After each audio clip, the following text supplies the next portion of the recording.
Tisha B'Av is a major fast day in the traditional Jewish religion. Major fast day doesn't mean taken seriously, it means 25 hours in length. So as opposed to fast days that might be from sunrise to sunset, Tisha B'Av is a fast day that begins on sunset of the day before and goes about 25 hours to nighttime of the following day. It literally means the 9th day of the Hebrew month of Av. And it's to commemorate historic calamities that have occurred throughout history that intersect and touch on the Jewish people. For instance, both temples, we're told, were destroyed on this day in the ancient world, about 650 years apart, but on the same day in the ancient world. The first temple, which was built by King Solomon, and the second temple, which was in the Second Temple period, which was destroyed in the year 70 of the Common Era. Both destroyed on Tisha B'Av.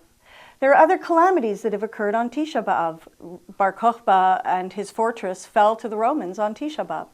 So this is a day that in Jewish history really commemorates the failure of the threads of history to move forward in a productive way as far as the Jewish people are concerned. It's a day of calamity. It's a day of mourning. It's a day of destruction. It's a day of horror.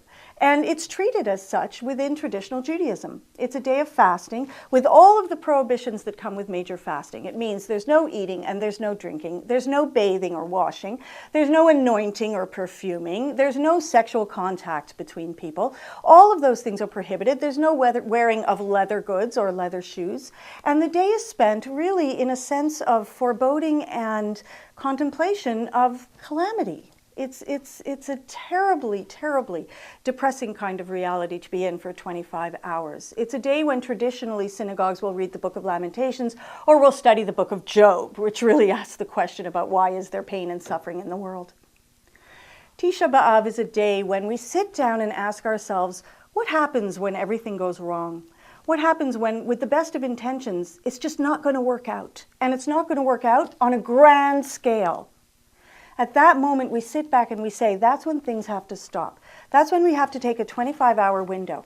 And we really have to sit there and disconnect from the daily stuff that we do and really ask ourselves these heavy, heavy questions that the Book of Lamentations begins with when the prophet says, how? How did this happen? How, when we had so much potential, so much vision, so much in place, how did it blow up so badly?